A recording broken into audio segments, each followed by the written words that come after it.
or how can you innovate on, let's just talk about the whole process or getting into, the bidding process. How can you innovate? How can these construction contractors really start to get in on it? Yeah. So the most important thing I could tell people is people get in before the bids even, posted, right? And that's by answering requests for information, answering sources sought, going to industry days, going to conferences, going to site visits and talking to people and letting them see who you are, what your business is all about, what your capabilities are.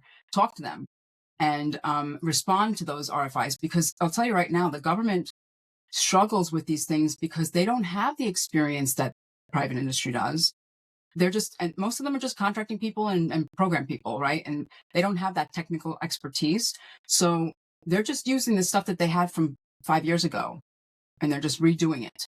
And it's like, so they don't know if things have changed, technologically or anything like that. So when they're smart enough to send out maybe a draft RFP even, which would be really great. Those are usually for bigger requirements, but they'll say, hey, can you guys look at this and make sure that the CLIN structure, the line item structure is acceptable and that makes sense for you to bid on? And, can you tell us if the statement of work makes sense or should it be a performance work statement or, that kind of thing?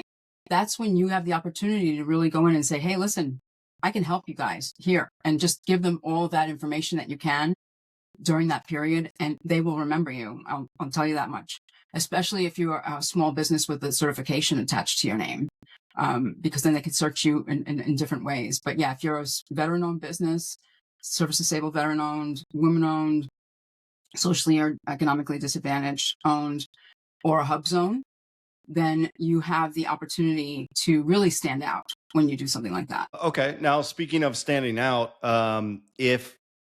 if you go into the process and you're not going through the sources sought or answering the questions or being helpful from the very beginning, which could be at sometimes a 2-year process, correct? Yeah. Up to? It can be. Okay. hmm So let's just say you jump into it and the very next month you think, okay, I'm going to submit this bid, never had any prior communication. I have a really good chance of winning this. Is that true or false? Uh, Probably not very true.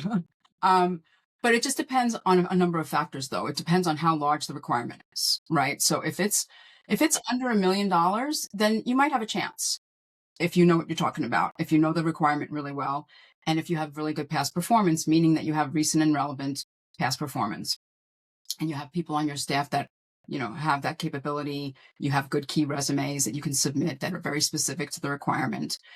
Just like how when you're applying for a job and you rewrite your resume for each job, that's what you should do for an RFP. You should rewrite the key resumes depending on what the requirement is, and that way you can match it up properly. And I'm not telling you to stretch the truth or anything, right? Yeah. But just match it up, right? So that way it's pointed out, and follow the instructions to the T.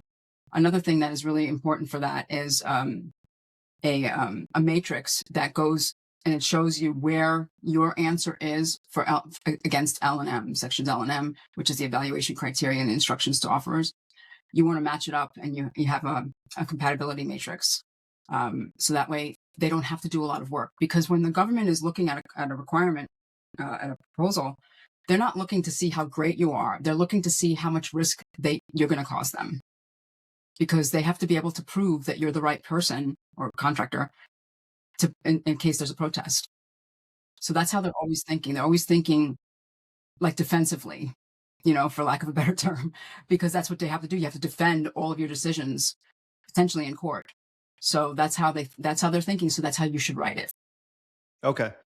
So, how much room does that leave for an actual innovative bid or even a creative bid to say, hey, this isn't the norm, but we can achieve this through this, save you a little bit of money, but at the same time, you're taking a bit of a chance, is the way that you read it as the officer, correct? But Right. so how much room is left for the innovative side? So depending on how the requirement is written is where the innovation can be, right? So if it's a statement of work, most likely they're not asking for innovation. They're asking for you to do exactly what they want you to do. Now, how you execute that, is a different story, but you don't get to like be creative with how you how you execute a building when they tell you the specs, right? You can't be like Right. a right? So, but you can be innovative with your back shop stuff and your efficiency and your compliance, and that could stand out. But when you have a performance work statement or a statement of objectives, then that gives you a lot of room for innovation because they're like, okay, I just need this. I just need you to make me a cookie. I don't really care what kind of cookie it is. Just make me a good one. And that gives you a lot of flexibility, right? So as opposed to the statement of work where it's very rigid. Okay, so it really just comes down to the ask and what they're looking for. Okay, Mhm. great.